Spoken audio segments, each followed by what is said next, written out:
안녕하세요. 주식의 소리의 애솔입니다. 네, 이제 낮에는 날씨가 정말 포근하네요. 3, 4월은 공모주에 신경을 쓰시기보다 꽃놀이 계획하면서 봄 기운 만끽하시는 게 더 나을지도 모르겠습니다. 네, 아무튼 오늘은요. LB 인베스트먼트하고 청약 일정이 겹쳐있는 GI 이노베이션에 대해 미리 살펴보도록 할게요. 제약 바이오 섹터입니다. 융합 단백질을 기반으로 차세대 면역 치료제를 연구하고 개발하는 기업이에요. 여기서 융합 단백질이란 2개 이상의 단백질 유전자를 연결하고 붙여서 시너지를 극대화시킨 제조합 단백질을 얘기합니다. 자, 회사가 면역 치료제 신약을 개발할 때 활용하고 있는 자체 개발한 플랫폼이 있는데요. 이름은 GI 스마트고요. 최적의 이중 융합 단백질의 후보물질을 발굴하고 효과적으로 생산할 수 있도록 하는 기술을 가지고 있습니다.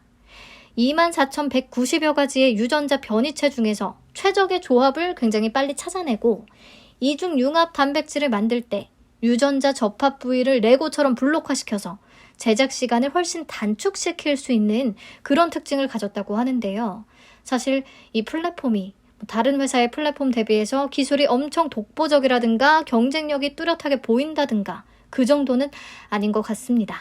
아무튼 이 플랫폼을 활용해서 면역 치료제들을 개발하고 있다는 건데 그렇다면 주요 파이프라인으로는 어떤 치료제들이 있을까요? 크게 2가지로 나눠볼 수가 있어요. 면역 항암제와 알레르기 치료제. 이 중에 임상 진행 단계가 가장 앞서 있는 것으로는 면역 항암제 후보물질인 GI101과 알레르기 치료제 후보물질인 GI301을 꼽을 수가 있겠습니다. 아래 그림에서 위에서 첫 번째와 두 번째를 나타내고 있는 거예요. 자, 그러면 회사가 개발하고 있는 면역 항암제부터 같이 살펴보도록 하겠습니다. 면역 항암제는 기존의 독성이 매우 강한 화학 항암제하고는 달리 환자의 면역을 높여서 종양과 스스로 싸울 수 있는 힘을 만들어주는, 그래서 부작용이 거의 없는 차세대 항암 치료제로서 지대한 관심을 받고 있죠. 면역 항암제는 얘기했듯이 환자 몸속 면역세포와 결합을 해서 종양 조직을 파괴시키는 게 목적인데요. 문제는 암 환자들은 기본적으로 면역세포가 부족하기 때문에 면역 항암제를 투여하더라도 약의 효과가 떨어지게 된다는 문제가 있습니다. 면역 항암제가 면역세포에 달라붙어서 종양하고 싸워야 되는 건데 달라붙을 면역세포 자체가 부족하니까 문제가 발생하는 거죠. 그래서 부족한 면역세포를 충분히 증식시키고 활성화시킬 수 있는 그런 약제가 추가적으로 필요합니다. 그 대표적인 게 인터루킨2라는 약제인데요. 인터루킨은 인체 내에서 면역체계를 조절하는 물질을 얘기하고요. 종류는 꽤 다양한 것으로 알려져 있습니다. 아무튼 인터루킨2는 면역체계 조절 물질 중에 하나인 건데 이 친구는요. 항암 활성을 증진시키는 세포 독성 T세포와 NK세포를 증식시켜주는 매우 중요한 그런 역할을 하기도 하지만 반대로 항암 활성을 억제하는 조절 T세포 역시나 증식시킨다는 그런 단점을 가지고 있습니다. 그러면 이 문제를 해결하기 위해서는 어떻게 하면 될까요? 조절 T세포의 증식을 막을 수 있는 무언가를 첨가하면 좋겠죠. 그래서 GI 이노베이션이 조절 T세포 기능을 억제시키는 성질을 가진 CD80이라는 단백질과 인터루킨2를 결합시킨 이중 조합 단백질의 형태로 면역 항암제를 개발한 겁니다. 그러면 결과적으로 항암 활성 면역세포인 T세포와 NK세포의 증식, 활성화는 강해지고 항암 활성을 저해시키던 조절 T세포의 기능은 억제될 수가 있겠죠. 이론적으로는 정말 완벽하네요. 지금 이 개발한 약물을 다른 면역 항암제하고 같이 투여하는 병용요법과 그냥 단독으로 투여하는 단독요법의 임상을 같이 진행하고 있는데요. 단독요법 임상에서도 부분 반응 2건이 확인이 됐다고 합니다. 부분 반응이 뭐냐면 종양 크기가 30% 이상 감소했을 때 부분 관해, 부분 반응 이렇게 얘기를 하거든요. 좋은 결과인 거죠. 특히 그림 맨 오른쪽을 보시면 자궁경부암 환자의 종양 크기가 14mm 정도가 됐었는데 GI101을 2번 투약한 이후에는 보이지 않는 상황이라고 합니다. 이후에 추적 관찰에서도 유지가 된다고 하면 완전 관해, 완전히 종양이 사라졌다라고 판정을 받을 수도 있을 것 같아요. 네. 경쟁사의 인터루킨 약제의 경우에는 단독으로 투여했을 때는 이렇게 부분 반응이 나타난 사례가 없었다고 하니까 긍정적으로 볼 수가 있겠죠. 그리고 경쟁 약물 대비 독성이나 부작용이 없었다고 하거든요. 그래서 다른 약물보다 10배 많은 용량도 투여가 가능할 것으로 보여서 그만큼 치료 효과를 높일 수 있다는 게 회사 측의 설명입니다. 네. 여보이나 렘바류킨 같은 대표 경쟁 약물 대비 효능과 안정성 측면에서 모두 가장 우위에 있다라는 것을 보여주고 있는 표인데 아직은 임상 1상이나 2상 결과도 제대로 확인이 되지 않은 상황이기 때문에요. 사람 대상의 임상 결과를 앞으로 더 확인할 필요는 있겠습니다. 네, 아무튼 면역항암제 GI101은 2019년에 전임상 단계의 데이터만으로도 중국 제약사 심시어하고 7억 9천만 달러, 한화로 약 9천억 원 규모의 기술 이전 계약을 체결한 바가 있고요. 현재 한국과 미국 공동으로 임상 1상과 2상을 진행 중에 있습니다. 그리고 단독용법과 병용요법 모두 임상을 진행 중이라고 했잖아요. 병용요법의 경우 글로벌 제약사 머크와 아스트라제네카로부터 각각 키트루다와 임핀지를 무상 공급받아서 공동 임상을 진행하고 있습니다. 키트루다와 임핀지는 암 환자나 보호자들에게는 이미 꽤 익숙한 면역 항암제들인데요. 단독 용법으로는 큰 효과가 없다는 연구들이 계속해서 나왔거든요. 아마 앞에서 얘기한 대로 암 환자는 면역세포가 부족한 그런 사례들이 많기 때문이겠죠. 그래서 GI 이노베이션이 개발한 약물과의 병용이 필요하다라는 거고요. 그 효과를 입증하려는 임상을 공동으로 진행하기 위한 계약을 맺었다고 합니다.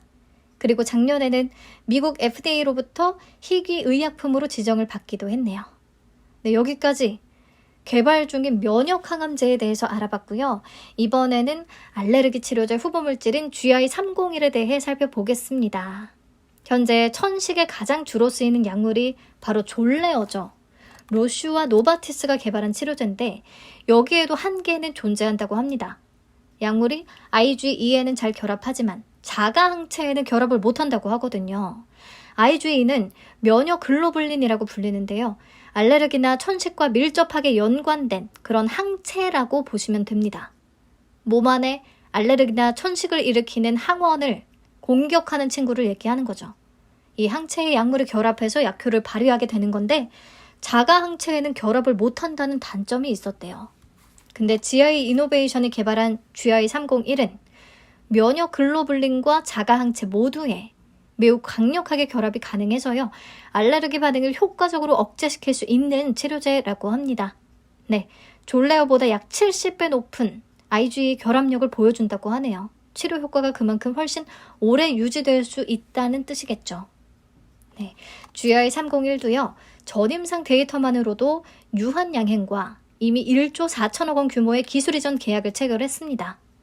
근데 이 금액은 한꺼번에 다 들어오는 게 아니고요. 처음에 계약할 때 계약금 일부, 그리고 임상 단계별로 성취도에 따라서 기술료를 추가적으로 마일스톤 형식으로 수취, 이렇게 진행이 된다는 거 알고 계시고요.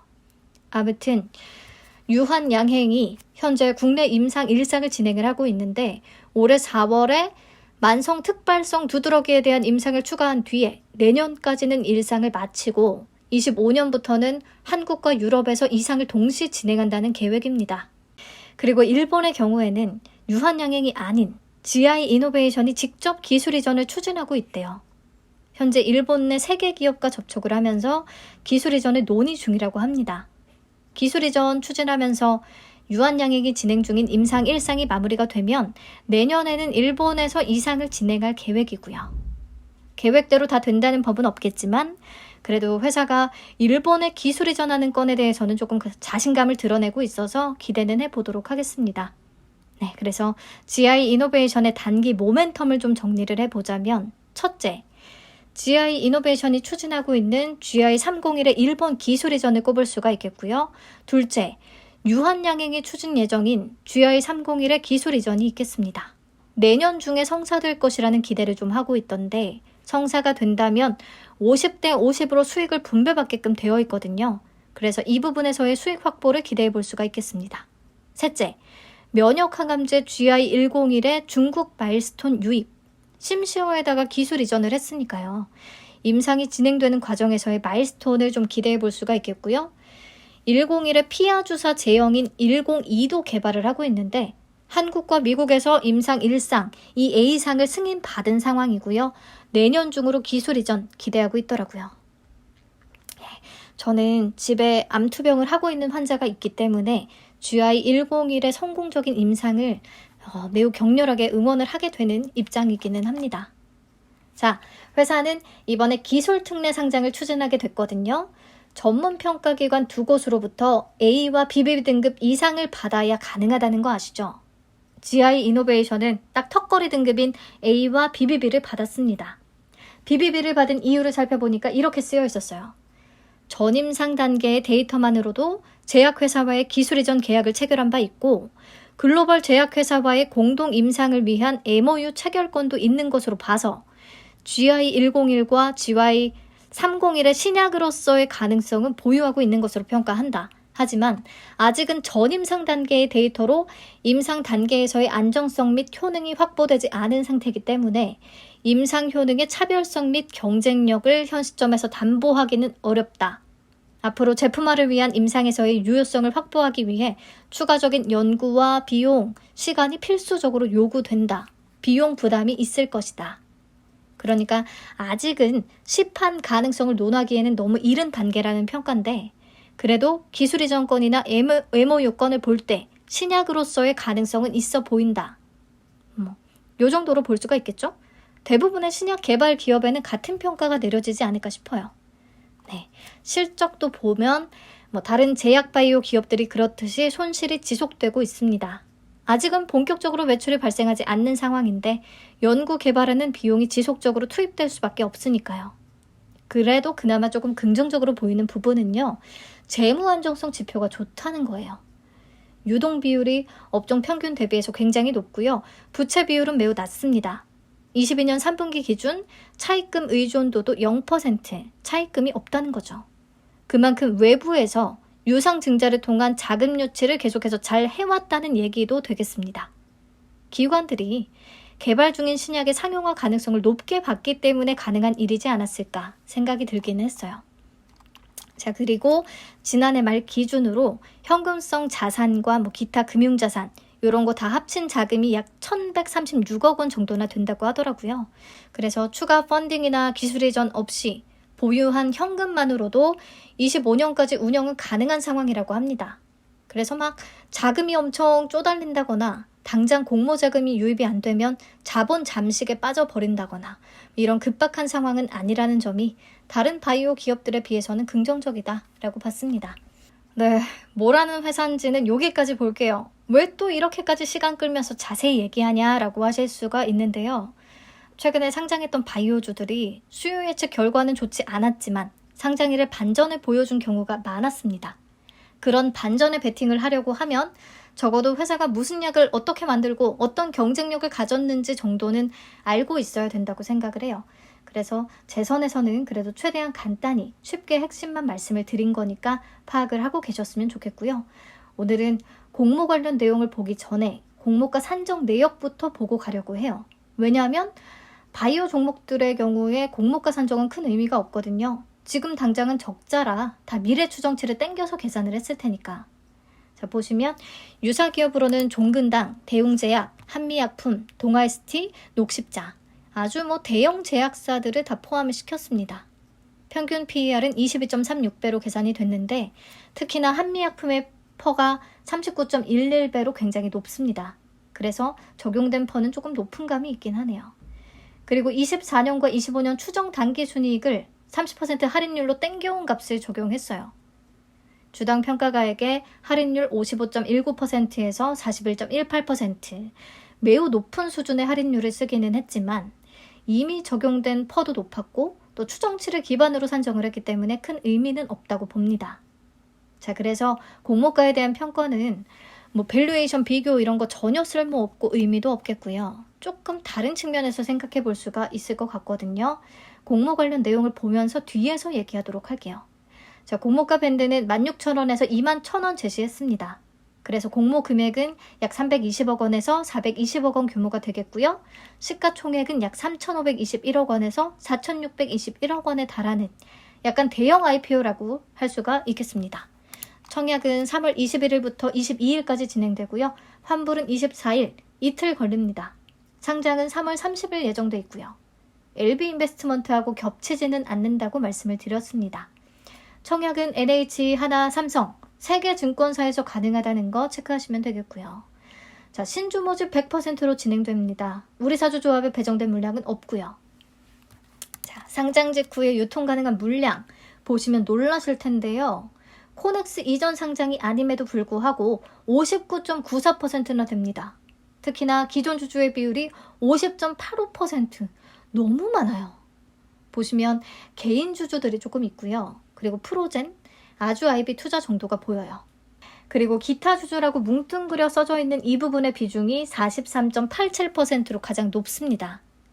자, 우선 개인 주주든 기관이든 상장일에 유통 가능한 물량을 가지고 있는 주체의 매수 단가는요, 공모가 하단인 16,000원보다도 한참 아래인 것으로 파악이 됩니다.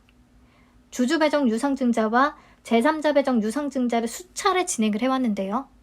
주당 발행가액이 막 113원, 455원, 882원, 1149원, 2871원, 4667원 무상증자 반영한 숫자예요. 아무튼 이렇게 만원 아래인 경우가 많습니다. 그래서 상장일에 엑시트할 가능성은 매우 크다고 봅니다. 자, 근데 2020년에 진행된 유상증자 발행가액은 2만원, 밴드 하단인 16,000원보다 훨씬 높고요.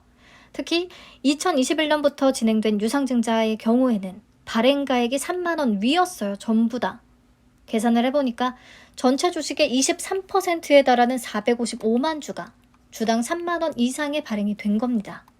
근데 이 중에서는 상장일에 바로 유통 가능한 물량은 없었어요. 근데 어쨌든 이들도 수익을 내고 엑시트를 해야 될 테니까 상장 이후에 3만원 위로 좀 주가를 올리려는 노력이 있지 않을까 싶었어요. 그리고 앞에서 기타 주주의 비율이 가장 높았는데 기타 주주 중에서는 소액 주주들의 물량이 조금 많이 포함이 되어 있을 것으로 생각이 되거든요. 22년 말 기준 소액 주주들의 주식 수가 666만 주가 넘더라고요.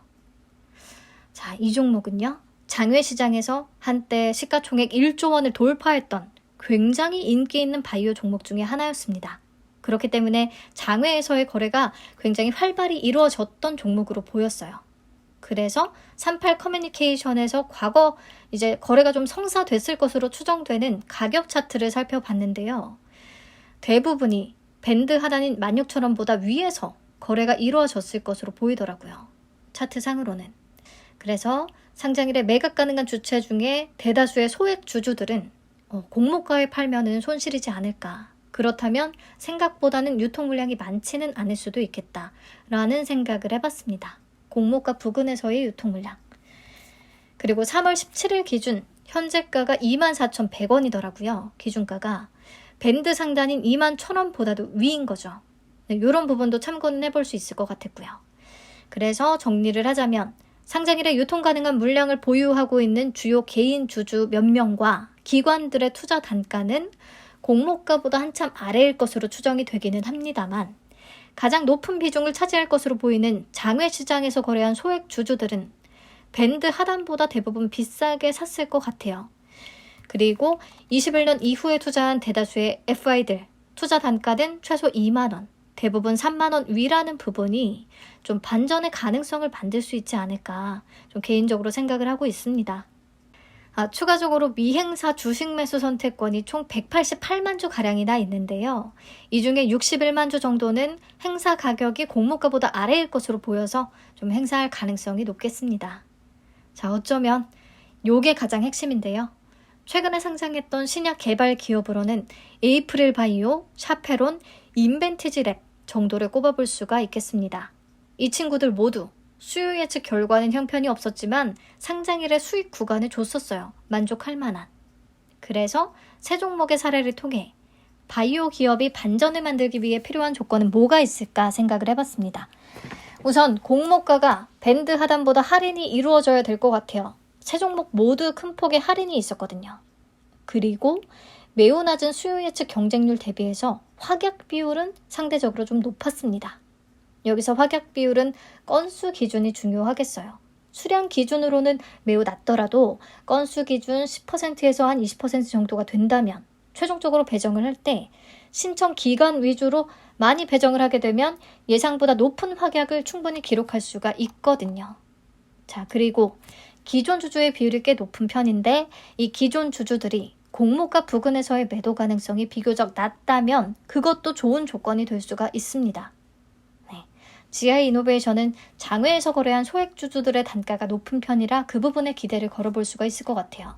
그리고 마지막으로 프리-IPO에서 책정됐던 기업 가치가 공모가 기준의 시가총액보다 한참 높다면 이 또한 긍정적으로 작용할 가능성이 있습니다.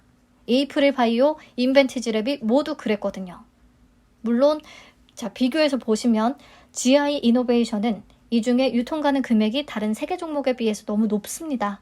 그래서 이런저런 조건들이 맞춰진다고 해도 수익이 무조건 날 것이다 라고 자신하기에는 조금 어려운 부분이 있기는 한데요. 그래도 수요 예측 결과 공모가가 밴드 하단보다 훨씬 낮아지고 또 확약 비율을 건수 기준으로 꽤 있으면 이미 공모가 기준의 시가총액은 프리 IPO 밸류보다 한참 낮기도 하기 때문에 청약에 참여를 해볼 것 같습니다. 네. 내용 길어졌으니까 청약 정보 얼른 보고 마칠게요. NH와 하나에는 20만 주, 삼성에는 10만 주가 배정이 됐습니다. 근데 최소 청약 수량이 NH만 10주고 나머지는 20주더라고요. 청약 한도는 100% 등급 기준으로 작성을 했고요. 수수료는 전부 2,000원 있습니다. 자, 공모가 확정되면 청약 한도와 증거금은 다시 체크를 해드릴게요. 수요 예측 결과는 3월 20일 다음 주 월요일에 바로 발표가 되는데 공모가가 밴드 하단 미만이 될 것이라는 얘기가 벌써 들리기는 합니다. 결과 나오면 다시 말씀드릴게요. 봄 기운 충분히 느끼시는 주말 되시고요. 저는 다음 주에 뵙겠습니다. 감사합니다.